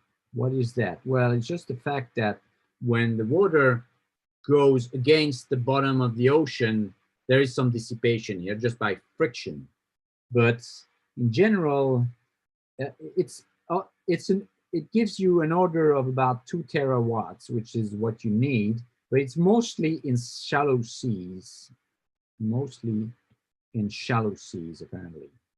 I won't go into details about that, but so it's not really interesting. There is some energy here, some power here, but it's not directed at creating the mixing that we're interested in. One other possibility is geothermal energy. As you know, thermal energy. As you know, the Earth is hot, the center of the Earth, and it releases some energy, some heat that goes through the whole radius of the Earth, and it comes out in the ocean and then keep going. But the order of magnitude here is of 0.05 terawatts. So again, that's a very small quantity. Another one that it was mentioned is buoyancy forcing. What is buoyancy forcing? Well, it means that, oops, forcing. What is buoyancy forcing? Well, if you heat a column of water, it expands. If you cool it, it contracts. And so there could be some energy associated to that. But again, and there's also rain and evaporation. If you bring rain, that your column of water becomes fresher, and if it evaporates, it becomes saltier. So these could be mechanisms, I mean, have been considered as mechanisms, but again, it's not enough. There's also one called atmospheric pressure loading. What does this mean? Atmospheric pressure loading. What is that? It's the fact that because you have changes in the atmospheric pressure, this changes the pressure on the ocean surface, and this could also create some work. So again, it seems really negligible, and in fact it is, but it has been among the things that were evoked. Now, that was actually 5.5. 0.46 winds. So that's a different issue. Winds provide a lot of energy, right? For different reasons. Winds can, they are, of course, they are at the surface of the ocean, but they create a stress at the surface of the ocean that can be transferred downwards in different ways. And actually, the power available from the action of winds on the surface of the ocean is huge. It's computed to be between 7 and 36 terawatts. But mostly, of course, act on the ocean surface or on the top layer of the ocean. And so it's not interesting in terms of could it be used to mix the abyssal waters. But maybe, again, we are here still in doing hypotheses, but maybe up to 1 terawatt could go into internal waves. So you've heard a lot about internal waves by my colleagues. I'm coming very quickly now to this last point, internal waves. So see next point, because of course, if you produce internal waves and internal waves can create mixing, then, oops, sorry, next point, then you get something here. So let's go to this last point, internal waves. Why? So 5.7 internal waves. Why are internal waves interesting? So I'm switching back to the keynote presentation here. So why are internal waves a good candidate for mixing? Well, first, they are ubiquitous. Oops, that's not what I wanted to do. Oh, let me go back. Here, this is what I wanted. So they are ubiquitous, means they are everywhere in the ocean. You just put internal waves on Google image and you find lots of images. Of course, the images are only from the surface, but the internal waves that take place in the inside of the ocean actually create some manifestation at the surface, and you can see them. So they are everywhere in the ocean. Number two, and you have seen that because this movie has been made by Manny, and I think he showed it to you in his talk. I'm showing it again because what is important here, what I want to stress, oops, I'm not doing what I want. I should do this and this, or maybe in white. What happens here, you create shear because you can see these little arrows. If I don't stop, well, let's wait until the movie stops here. So these arrows go in this direction, these arrows go in this direction, and so on. So there is shear clearly because you have a difference of velocity direction between one phase and the next phase here. So if you create shear, as we know, shear means that you have instabilities. Again, we have this Miles-Howard criteria. If the shear is such that the Richardson number is less than a quarter, then you can have an instability, which can lead to mixing. Point number three, internal waves can overturn. And you have seen this time, you have seen this plot by Sylvain, I think. He showed you that you can have, so these are isolines of density that were measured using the PIV PLIF system. So the arrows are velocity measured by PIV, the lines are measured by the PLIF system. In here in particular, you clearly see that there is an overturn. And of course, if an internal wave can create an overturn, then this overturn creates a region where mixing is likely to take place. And last point, this time has been shown by Thierry. You've seen that internal waves are prone to instability. So let me get this time. So let me write first instability. And what kind of instability? Well, you have seen TRI, triadic resonance instability, where three waves get together, or actually one wave creates two other waves that usually are at smaller scales, and that's what you see in this drawing that Thierry probably showed you. That's the wave vector of the initial wave, and that's the wave vector of the secondary waves. They are longer, which means the scales are smaller, right? Because the wave vector k is 2 pi over the wavelength. So you get to smaller scales, and this is interesting. You also see that here on the picture. This is the wave before the instability, and you get much smaller wavelength once the instability has started. And so this is interesting because it means that if you go to smaller scales, you can create not mixings yet, but you can create overturning events like this one, but that take place at smaller scale. And the smaller the scale where it happens, the more likely it is to be irreversible, because the actual molecular diffusivity will play a role into making this irreversible. While if it takes place at a large scale, it's likely that it will be reversible and you won't get actual mixing. So that's why it's the existence of these TRA is such an important point. So to finish with, whoops, too fast. I won't go into the details here, but this is in the second abyssal paper by Monk. He tries to make an account of the power that is available from different sources. But in general, the idea is that you get 3.5 terawatts in tides that would create internal waves. So some of them will go into this bottom boundary layer dissipation that I mentioned that is not really useful.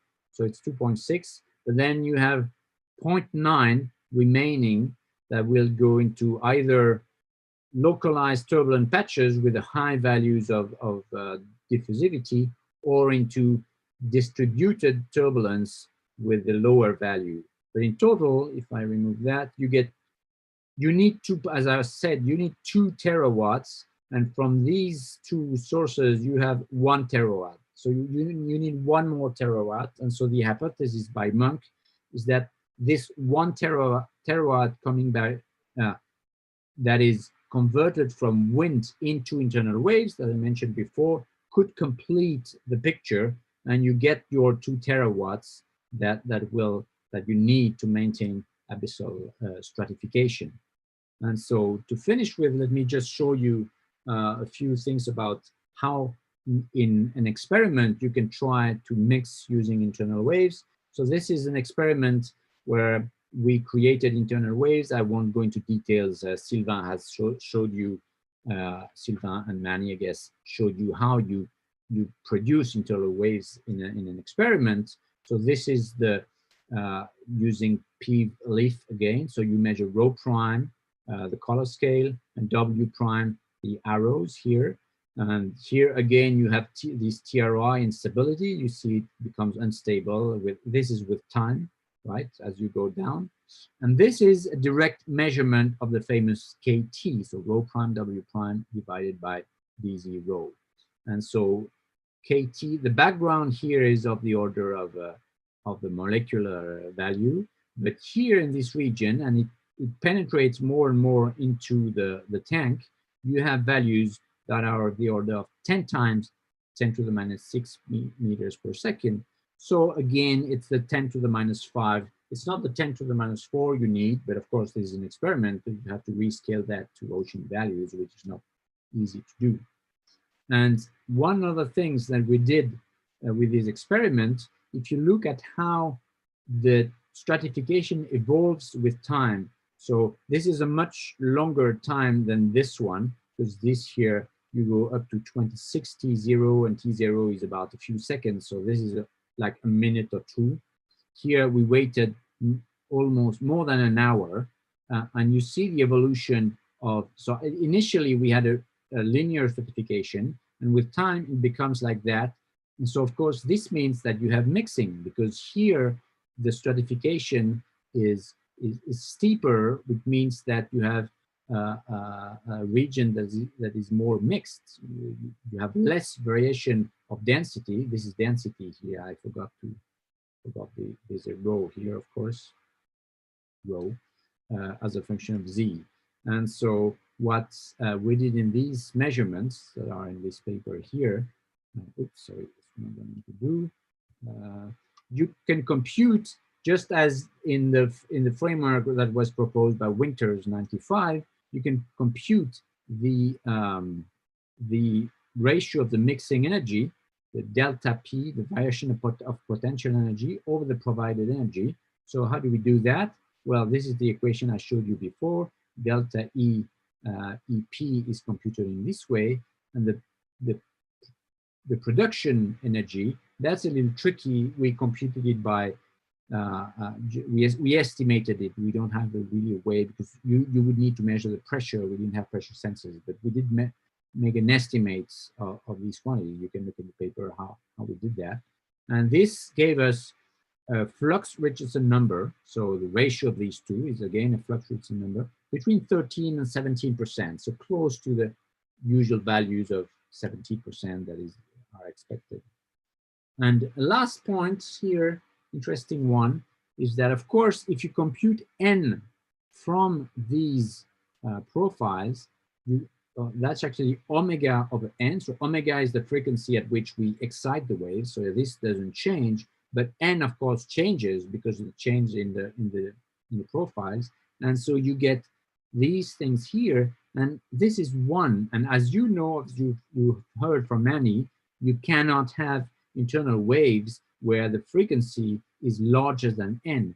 And it happens that in this region here that gets larger and larger with time, you actually have omega that is larger than n, right? Omega over n is beyond 1. So this means in this region here at time after 4 hours, in this region here, you cannot have any more internal waves. So this is an important point. You have feedback on the wave propagation. So the wave change the stratification, but then there's a feedback and the wave cannot propagate anymore. So that makes things a little more complicated because you want to know how these two things play together. So I will finish with that. And my conclusion, of course, is that learning the physics behind these recipes that Walter Munk talked about is far from finished. So there is room for all of you in the future to work on this field. And I thank you very much for attending this week of lectures by the combined task force from IIT Madras and ENS Lyon. Thank you very much. Thank you, Philippe. Are there any questions for Philippe?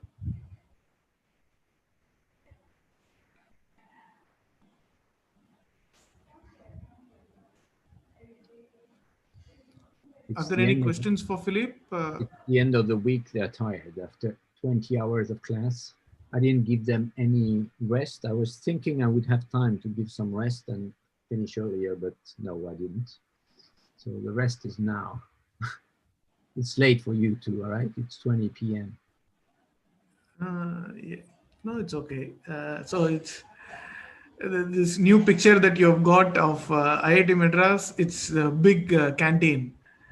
Okay, well, so I don't know. It looked nice. Yeah, it is. It is a nice building. So at least even if you're not, we can build real cooking recipes. I was supposed to be at IIT Madras and I would know all that, but because of COVID, I haven't had the opportunity. It's not finished, but just for the coming month at least, it won't be the case. But I hope to visit you as soon as possible. Yeah. Okay, is there room for any other mechanism than what was discussed? There is just one last question from Suraj. Well, I feel I have discussed a lot of mechanisms, so I've actually tried, at least from, of course, I'm not an expert on that. I got that from different papers, especially so the Munk 98 paper and the Wunsch and Ferrari 2004, which are in my bibliography. And it seemed that they considered all the possible mechanisms, and I tried to list them all, yes. Unless something nobody has thought about, of course. Okay, so I think with that, if there are any further questions, feel free to mail the individual speakers, or if you send it to one of Anubhav or myself, we will be able to forward it to Thierry, Philippe, or Sylvain. Yeah, I will put an updated version of the bibliography. Well, just some slight changes with some things that I decided to add at the last minute. So I will put that on the shared folder in the next 5 minutes. Thank you. Yeah, special thanks to Philippe, because the way you brought the material from all the other speakers together towards the end is very nice. So I think you've convinced everyone that what was presented earlier in the week is all very useful. So I would like to take this opportunity to thank all the speakers, Thierry, Sylvain, Philippe from ENS Lyon, and Anubhav. I think it's been an exhaustive week, but quite, even looking at the YouTube lectures now, it's, I think, quite useful recordings that we have 20 hours of lecture material on a focused topic. So I think it's going to be quite useful even beyond just the audience who have been listening here. And I would also like to thank Ramana and Nishant, both of whom have been very helpful in setting up these meetings and the YouTube streaming. Anubhav, did I miss anybody else? No, there is a feedback form which I was going to paste it on the chat box. Those of you who have the time right now, you can click and fill it. Otherwise, in any case, we'll send it to all the registered participants. So it just takes some time to let us know regarding the content that was covered, general feedback about the. That's. So I think we have still a few people from the audience still staying back till the end. They have finished the marathon. I wonder if any of them have anything specific to say. Any comments on the overall lecture series? You can feel free to unmute and tell us right now, or please fill in the form that Anubhav or Ramana would send you. I think one other really nice sign of the success of these lectures is that there have been several questions all week, which indicates a lot of interest from the audience. And I think they were all closely engaged with all the lectures. Well, I can at least say, and of course, it will be on behalf of my colleagues. I see that Thierry is here. I want to thank very much Anuhab and Mani for organizing that and managing all the technical part. It worked flawlessly, so that was nice. I enjoyed very much preparing these lectures. As I said, I've worked on stratified mixing, but had never given a lecture on stratified mixing, so it was very instructive for me as well, as usual when you prepare a class. Yeah, I also learned quite a lot, Philippe and Thierry, from the lectures. Thank you very much. Welcome. Yeah, is there anything you want to add, Thierry? I agree with what Philippe just said. It was a pleasure to have many questions. I like questions. And I think it's a very good sign. So thank you for the questions. And I would add also that it's a pleasure to work with you, Mani and Anubhav. So I hope we will have the possibilities that you will come to Lyon as soon as possible, and that some of us could come back to India. Yeah, I'm sure that would happen in 2021. Yeah. Okay. Is there, Anubhav, is there something else to add? No, I think you pretty much said everything. I mean, it was really a work that all of you have put into, I mean, because everybody had different things going on, and my surgery, and in that he prepared the lectures. So, I mean, that's a lot of work people have put in all circumstances. So, thanks to all of you. Okay. So others in the audience, please do fill in the feedback form. We would like to know what were positives or negatives from this lecture series, so that the next time we organize such an event, we could do even better. Thank you, everyone. So I will log off now. A bientôt. A bientôt. See you soon. That was my French. See you, Thierry. See you, Philip. Thank you very much.